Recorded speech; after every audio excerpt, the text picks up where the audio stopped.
기도합시다. 하나님 아버지, 저희가 주의 도움을 필요로 합니다. 저희의 마음은 어리석고 또 저희의 눈은 어두워져서 저희가 주의 말씀을 이해하기 쉽지 않은 경우가 참 많이 있습니다. 하나님, 이 시간에 저의 마음을 진정시켜 주시고 우리가 주의 말씀에 귀를 기울이며 겸손한 마음으로, 두려운 마음으로 주 앞에 나아가서 주께서 주시는 그 은혜에 참여할 수 있도록 저희를 도와주시기를 우리의 구주이신 예수 그리스도의 이름으로 간절히 기도합니다. 아멘.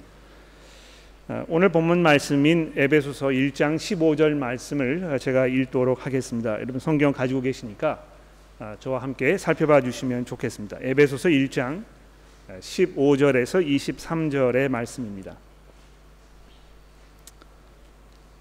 이로 말미암아 주 예수 안에서 너희 믿음과 성도를 향한 사랑을 나도 듣고 내가 기도할 때에 기억하며 너희로 말미암아 감사하기를 그치지 아니하고 우리 주 예수 그리스도의 하나님 영광의 아버지께서 지혜와 계시의 영을 너희에게 주사 하나님을 알게 하시고 너희 마음의 눈을 밝히사 그 부르심의 소망이 무엇이며 성도 안에서 그 기업의 영광의 풍성함이 무엇이며 그의 힘의 위력으로 역사하심을 따라 믿는 우리에게 베푸시는 능력의 지극히 크심이 어떠한 것을 너희로 알게 하시기를 구하노라.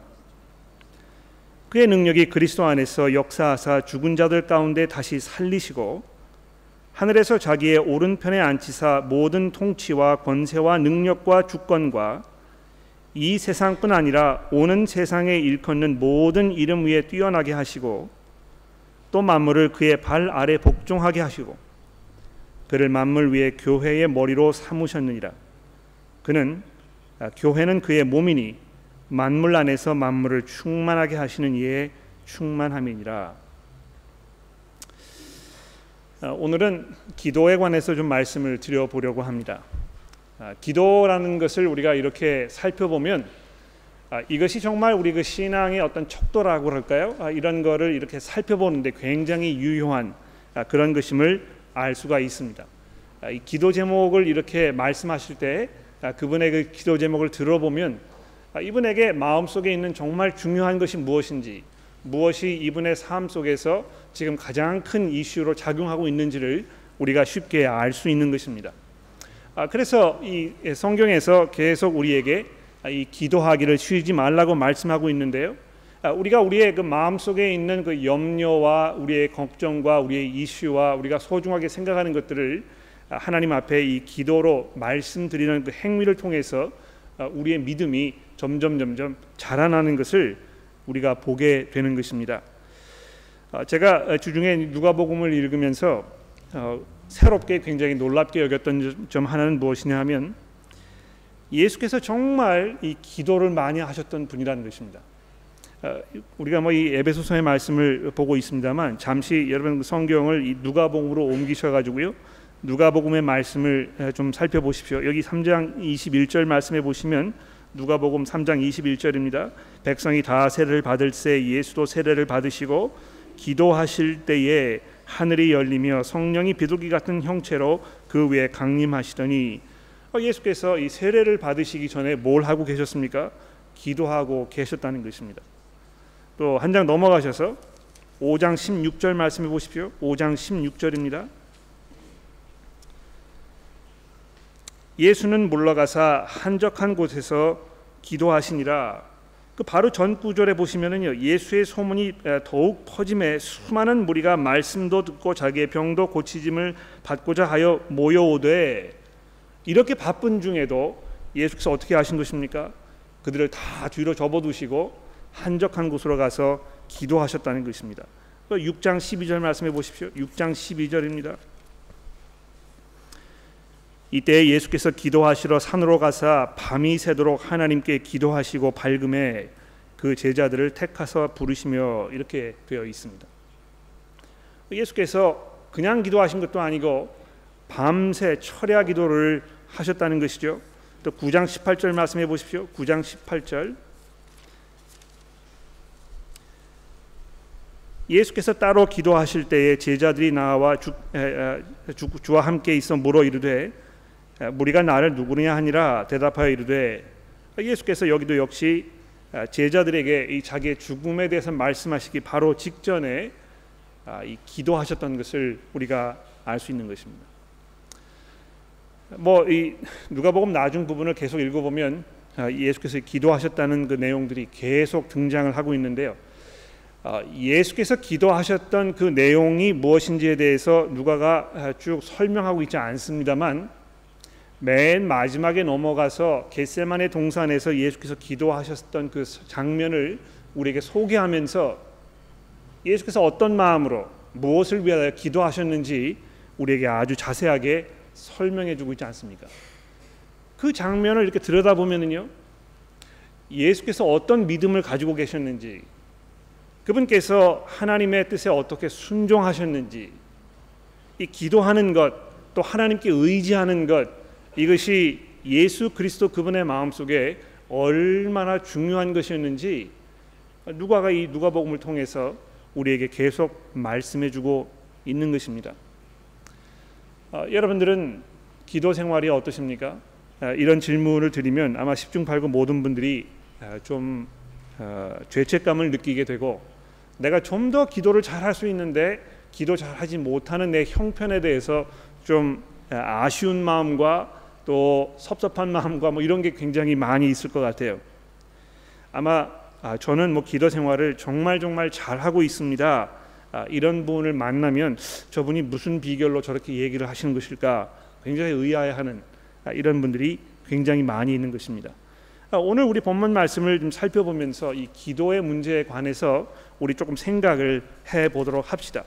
예수께서 이렇게 꾸준히 기도하셨던 것처럼 사도 바울도 이 성도들을 위하여 기도했던 것이 우리 복음서를 이렇게 쭉 서신서를 읽어보게 되면 아주 일괄적으로 등장하고 있는 것을 우리가 보게 되는 것이죠. 자, 그래서 오늘 본문 말씀의 첫 부분인 1장 15절 말씀부터 우리가 차근차근 한번 살펴보도록 합시다.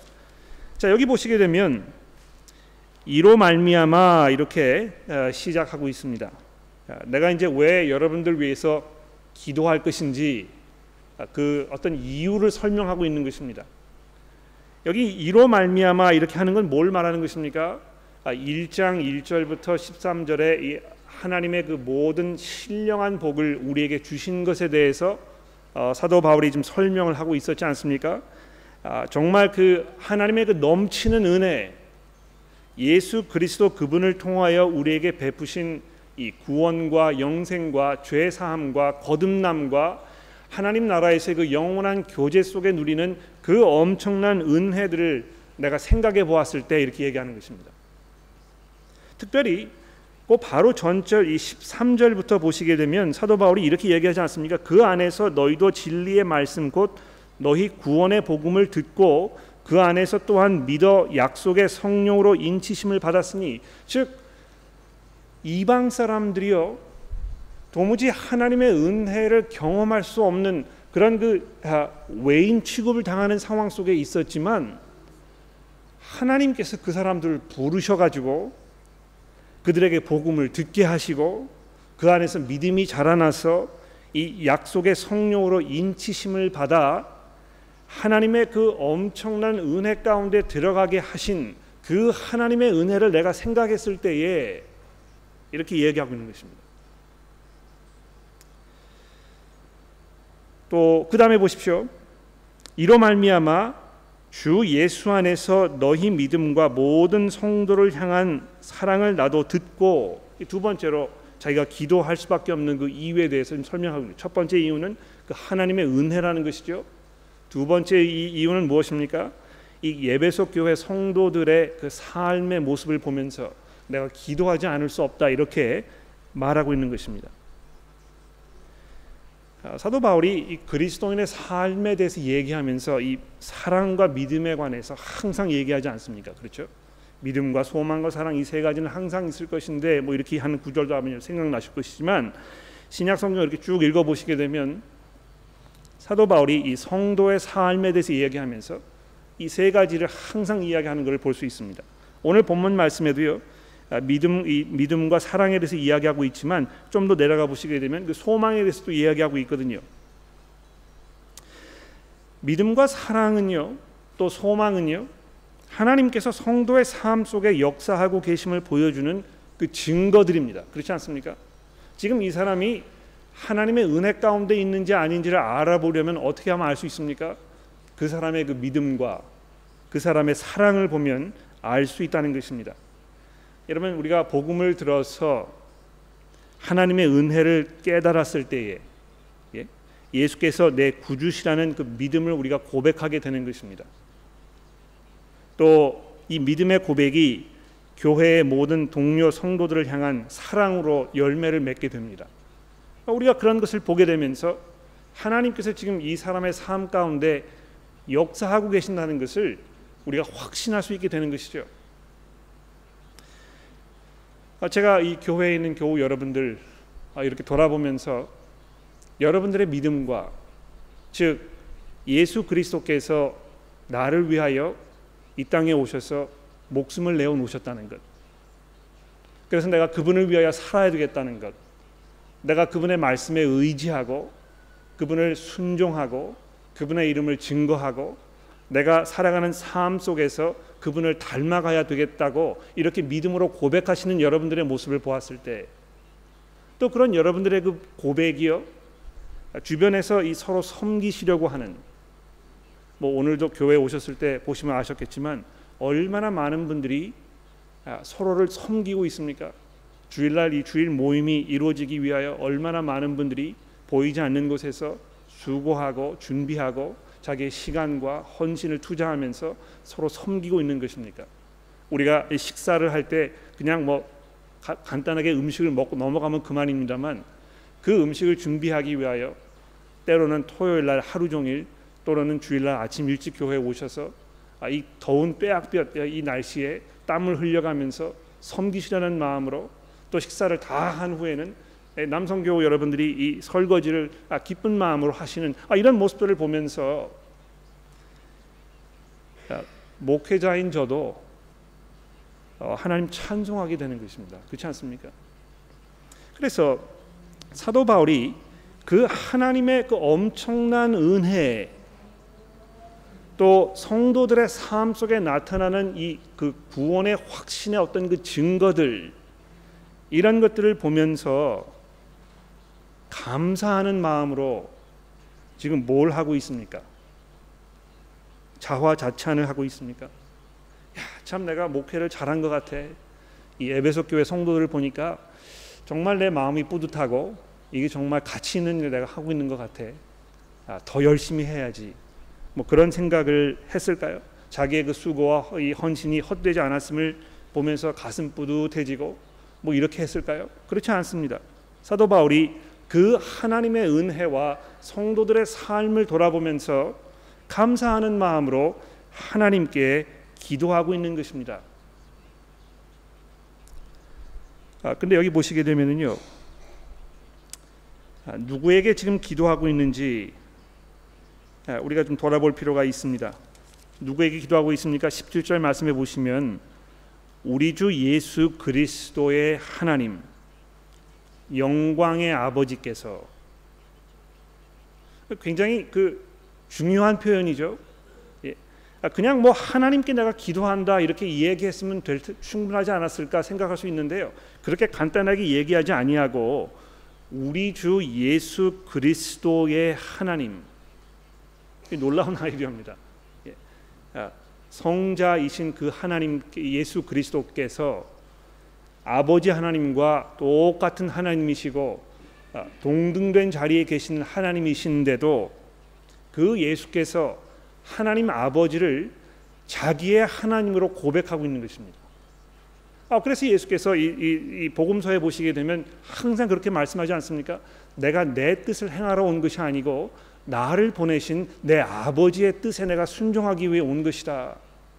그 예수께서 왜 아버지 하나님에게 순종하셨겠습니까? 여러분, 이 순종이라는 단어가요, 요즘 사회에 최악의 단어 중에 하나인 것 같아요. 뭐 평등을 이렇게 주장하는 사회 속에 우리가 살고 있기 때문에 내가 누구에게 순종해야 한다고 이렇게 이야기하거나 내가 누구에게 약간 그 뭐 머리를 이렇게 굽신해야 한다고 생각하는 것이 도무지 이 용납이 안 되는 것입니다. 그래서 결혼식을 할 때에도 신부가 신랑에게 내가 당신에게 교회가 그리스도에게 하듯이 순종하겠습니다 이렇게 이야기하는 것을 굉장히 두려워하고 또 못마땅하게 생각하고 또 받아들이려 하지 않는 것입니다. 교회 안에서도 보시게 되면요, 성도들 사이에 이 순종하는 것이 굉장히 어려운 것 같아요. 그렇지 않습니까? 당신이 뭔데 이렇게 이야기하는 것이 우리 인간의 기본적인 습성인 것 같아요. 그러니까 교회 안에서 이 질서라는 것이 있는데 왜 질서가 자꾸 어려워지는 것입니까?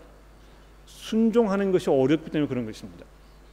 그러니까 교회에 어떤 그 직책이 있다는 이유로 그 어떤 그 리더십을 발휘하는 것, 이것이 별로 그렇게 눈에 못마땅하게 생겨지는 경우가 굉장히 많기 때문에 교회 안에서 어떤 그 질서를 유지하기가 점점 어려워지고 이런 것입니다.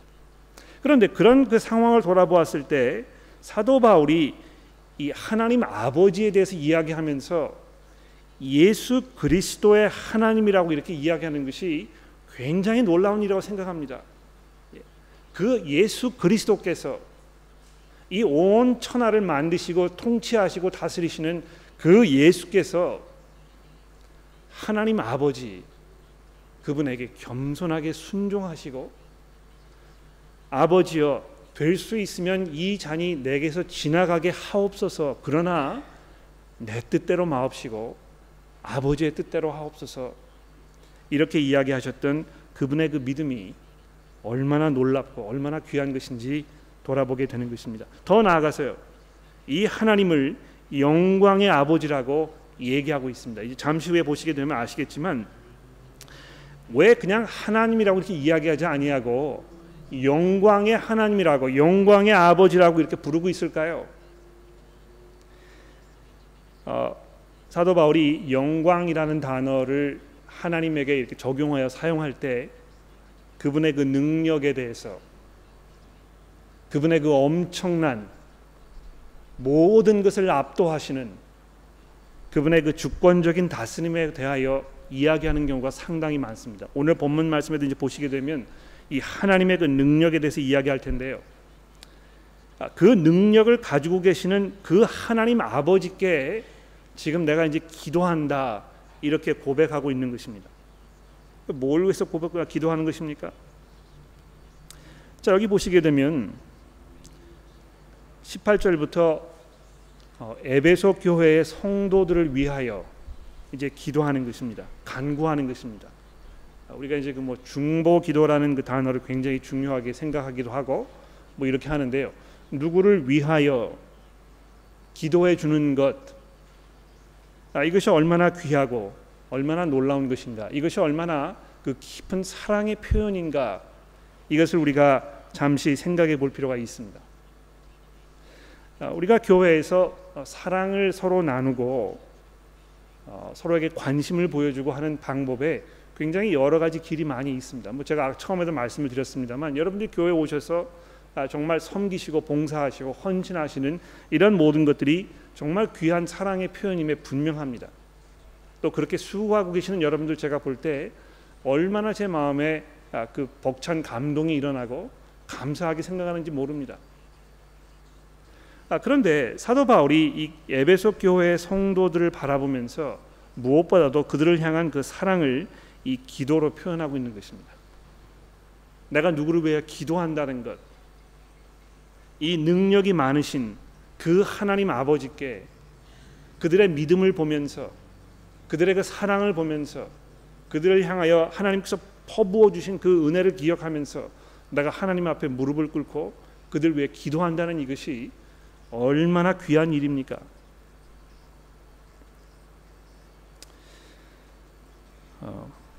다음 주에 저희 교회에서 기도회를 가지려고 합니다. 과거에 이제 기도회를 가져보니까는요 별로 그렇게 참여율이 높지 않아요. 물론 삶이 바쁘고 또 그날 다른 약속이 있고 이렇게 해서 기도를 하는 일이 좀 어려운 것인지 모르겠습니다만 이미 전사님께서 광고를 하셨듯이 다음 주에 우리가 기도할 때 특히 신앙생활을 잘 하지 못하고 있는 그 자녀를 두신 부모님들 위해서 우리가 기도하려고 합니다. 또 그 부모님들의 자녀들 위해서 우리가 기도하려고 합니다. 근데 보십시오. 우리가 정말 성도를 사랑하고 우리가 이 복음 안에 든든히 서 있는 그런 회중이라면 아마 온 교회 분들이 다 거기 참여할 것 같아요. 여러분 제가 작년 말에 우리 교회 성도 여러분들에게 기도 제목이 무엇이냐고 제가 이렇게 일일이 여쭈어 봤는데요. 굉장히 제가 놀랍게 느꼈던 것은 교회에 상당히 많은 분들이 아직 신앙생활을 잘 하고 있지 못한 그 자기의 자식들을 위하여 정말 애타게 기도하고 있다는 것입니다. 우리가 그 부모님들의 그런 그 안타까운 마음과 그분들의 기도에 우리가 동참하고 우리가 위해서 하나님 앞에 간구해야 되지 않겠습니까? 그러니까 정말 냉랭하게 이것이 마치 남의 일인 것처럼 생각하지 아니하고 그 부모님들의 그 아픔에 우리가 동참하고 우리가 이 자녀들 위해서 기도하는 이 일이 얼마나 귀한 일인지 모른다고 생각합니다. 자, 그래서 물론 자기 자신을 위하여 기도하는 것도 중요합니다만 이 사도 바울이 계속해서 내가 이 여러분들 위하여 내가 여러분들을 보았을 때 하나님 앞에 기도한다고 이야기하고 있습니다. 그런데 이 기도하면서 이제 뭘 위해서 기도하는지를 우리가 자세히 한번 살펴봅시다. 17절 다시 읽어보겠습니다. 우리 주 예수 그리스도의 하나님 영광의 아버지께서 지혜와 계시의 영을 너희에게 주사 하나님을 알게 하시고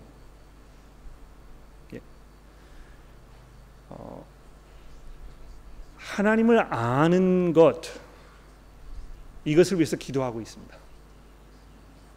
여러분과 제가 우리의 삶 속에서 가장 중요하고 가장 소중한 일이 무엇이겠습니까? 하나님을 아는 것입니다. 왜 하나님을 아는 것이 중요한 것인지에 대해서 잠시 후에 좀 더 설명을 드리겠습니다만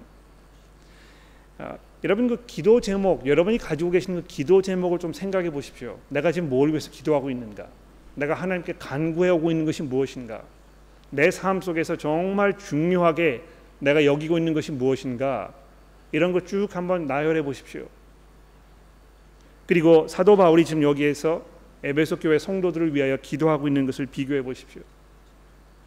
하나님께서 너희 마음의 눈을 밝히사 하나님께서 지혜와 계시의 영을 너희에게 주사 하나님을 알게 하시고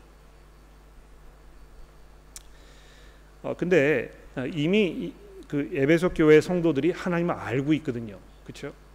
믿음을 고백해서 지금 복음 안에 든든히 서 있습니다. 그런데 그냥 그렇게 아는 것으로 그치지 아니하고 우리가 날마다 점점 더 하나님 앞에 가까이 가며 그분을 알게 되고 그분의 능력을 내가 몸소 경험하게 되고 그것이 내 삶 속에서 믿음으로 이 열매로 드러나는 그런 삶이 이어질 수 있도록 사도 바울이 기도하고 있는 것입니다. 근데 이 하나님을 알게 되는 것은요 어떻게 되는 것입니까? 하나님 아버지께서 지혜와 계시의 영을 우리에게 부어 주시는 걸 통해서 우리가 하나님을 알게 된다는 것입니다. 전적으로 이 하나님을 알게 되는 것이 하나님의 손에 달려 있다는 것입니다. 주의 성령께서 즉 지혜와 계시의 영이 되시는 그 성령께서 하나님 아버지를 우리에게 보여주시지 아니하시면 우리가 하나님을 알 길이 없는 것입니다. 그렇죠? 여기 우리 교회 오늘 처음 나오신 분이 여러 분 계시는데요.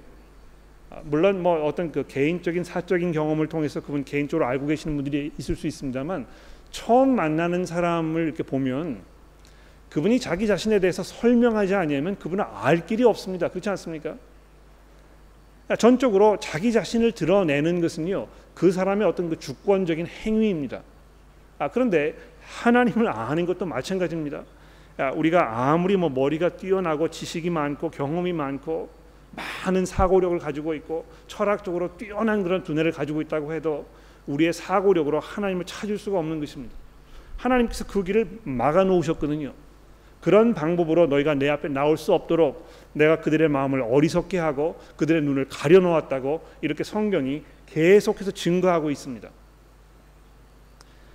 그러나 하나님께서 우리 눈에 가려 있는 그 장막을 드러내실 때 성령께서 우리에게 찾아오셔서 그 마음을 변화시켜 주시고 이 지혜와 계시의 영이 하나님을 우리에게 보여주실 때 비로소 우리가 예수를 구주로 고백할 수 있는 것입니다.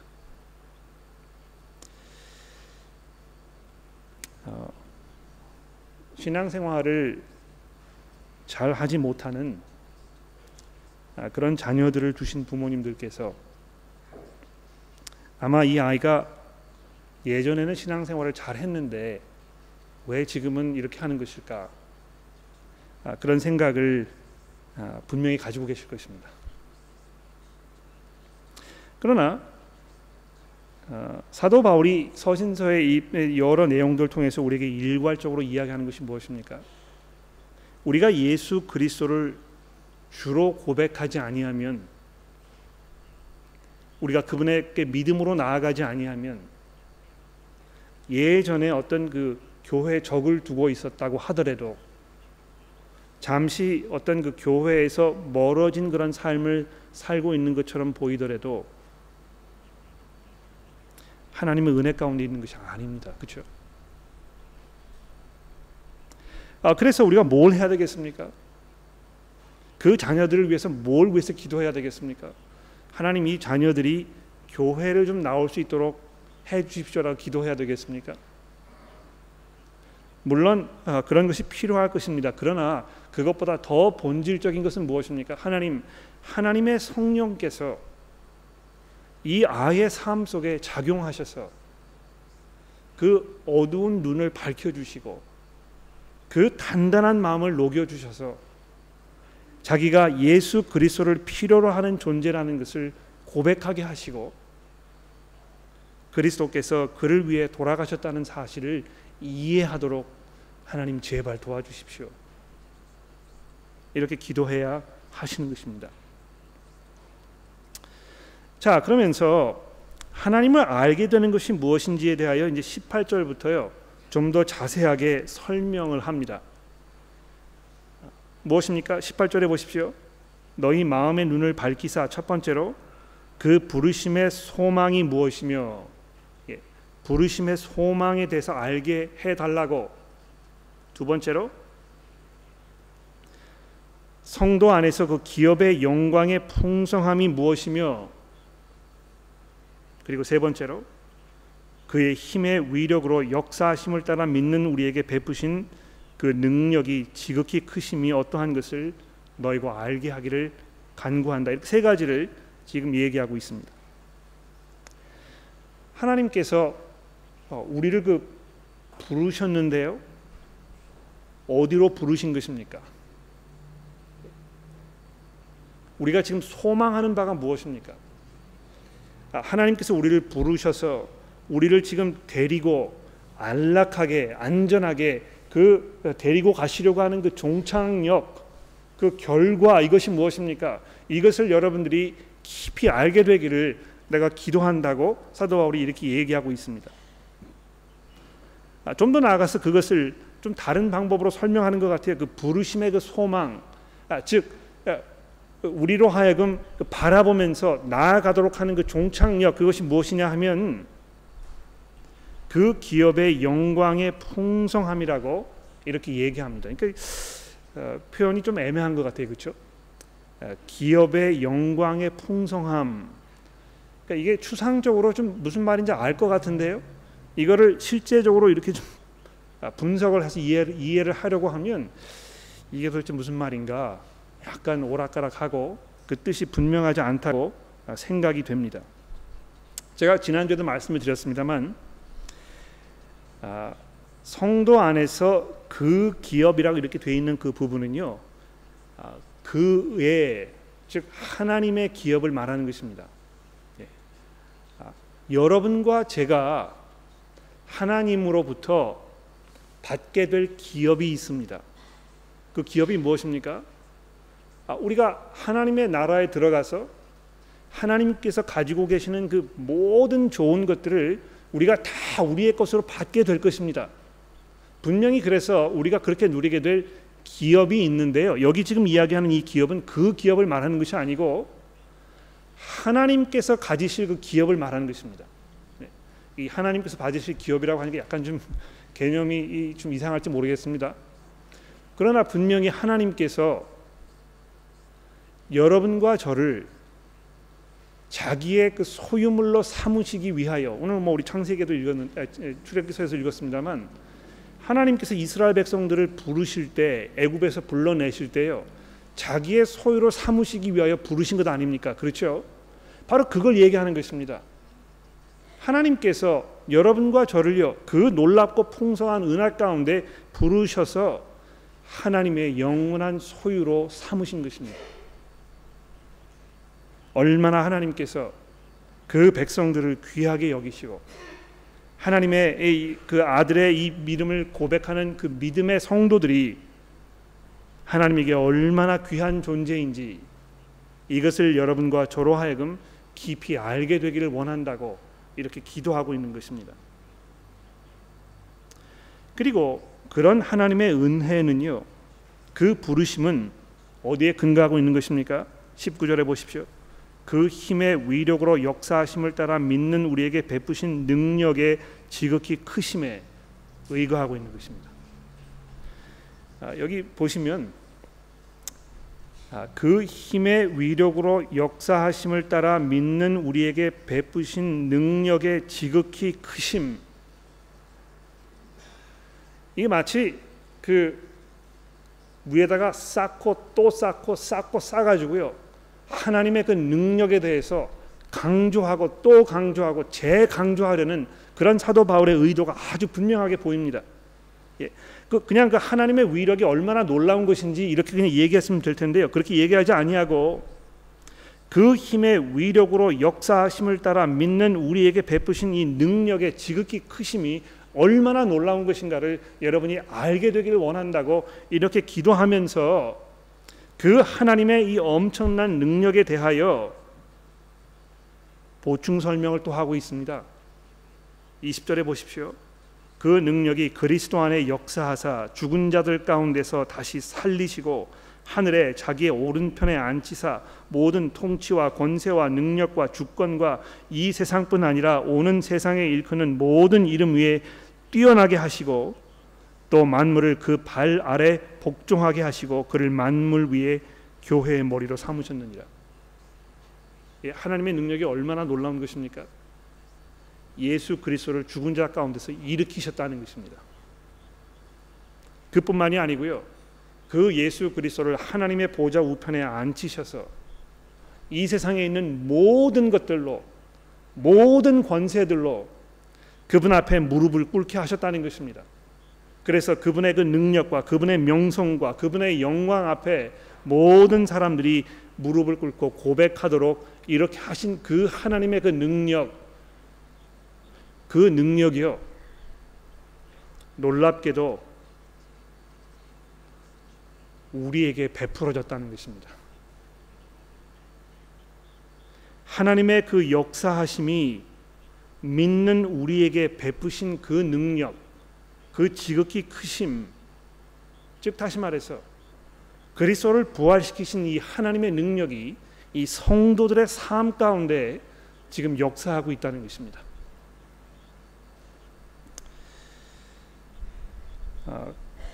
교회가 보잘것없는 것처럼 보이는 경우가 참 많습니다. 교회의 어떤 그 비리, 목회자들의 그런 그 죄악된 모습들, 또 성도들 사이에서 벌어지는 불미스러운 일들, 사회로부터 받는 그 지탄, 어떤 그 영적이지 못한 이런 교회의 나약한 모습들, 이런 거를 보면서 교회가 별거 아닌 것처럼 우리가 쉽게 생각할 수 있습니다. 그러니까 정죄하기는 아주 쉬운 것이죠. 그러나 사도 바울이 이 교회에 대해서, 그 교회를 구성하고 있는 성도들에 대해서 지금 어떤 사실을 이야기하고 있는지 곰곰이 생각해 보십시오.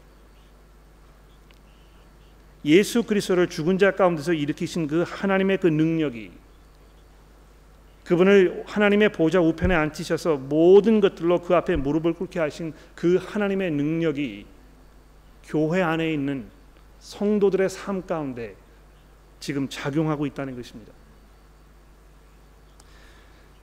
근데 여러분 보세요. 이거 아닌 것 같은데요. 하나님의 능력이 작용하긴 뭘 작용합니까? 왜 그렇게 생각하시는 것입니까, 여러분? 하나님께서 여러분을 죽은 자 가운데서 불러내셔서 예수 그리스도를 알게 하시고 그분을 주로 고백하게 하시고 영생의 소망 가운데 지금 이 세상에서의 삶을 인내함으로 믿음으로 살게 하신 그 하나님의 능력이 그렇게 보잘것없는 것이라는 것입니까? 우리가 정말 하나님의 그 심판 가운데에서, 진노 가운데에서 멸망할 수밖에 없었던 그 어리석음과 무지의 삶 속에 살고 있었던 우리를 그냥 내버려 두지 아니하시고 자기에게로 부르셔서 하나님을 예배하게 하시고 예수 그리스도를 구주로 고백하게 하신 이 하나님의 놀라운 능력이 교회 안에 성도들의 삶 가운데, 여러분의 삶 가운데 아주 강력하게 작용하고 있는 것입니다. 이 교회에 대해서 사도 바울이 굉장히 많은 것들을 이야기하고 있기 때문에 교회에 대해서 이 정도로 말씀을 드리고 정리를 해보도록 하겠습니다. 우리가 하나님 앞에 성도들을 위하여 기도할 수밖에 없는 이유가 있습니다. 여러분께서 하나님의 은혜를 깨달으시면 그것이 얼마나 엄청난 은혜인지를 이해하게 되면, 그리고 그 은혜로 말미암아 교회 안에 함께 이 동료로 지금 지내고 있는 성도들의 삶 가운데 이 믿음과 사랑과 소망이 이 싹이 돋아나고 점점점 자라고 있는 그 모습을 보게 되면 우리가 하나님 앞에 감사하면서 그들을 위하여 기도하지 않을 수 없는 것입니다. 하나님 정말 놀랍습니다. 하나님의 그 능력이 얼마나 놀라운 것인지요. 하나님의 그 자비하심이 얼마나 깊은 것인지요. 그 은혜를 입은 이 교회의 성도들이 주를 위해 살며 주 안에서 강건해지며 주를 바라보는 삶을 살도록 제가 간구합니다. 이렇게 기도하는 것이 얼마나 놀라운 사랑의 표현입니까? 여러분 계속해서 서로를 섬기십시오. 할 수 있는 만큼 시간과 노력을 투자하여 봉사하는 일에 열심을 내십시오. 그러나 거기에 더하여 함께 몸된 형제 자매를 위하여 하나님 앞에 기도하십시오. 하나님, 이 형제가, 이 자매가 비록 지금 죄 가운데 살고 있는 것처럼 보이더라도 지금 삶의 어떤 어려운 문제에 봉착하여 낙심되고 어려운 상황 속에 있더라도 하나님을 깊이 알게 하나님 도와주십시오. 이렇게 기도하는 것이 아마 성숙한 교회의 가장 아름다운 모습이 아닐까 생각합니다. 기도하겠습니다.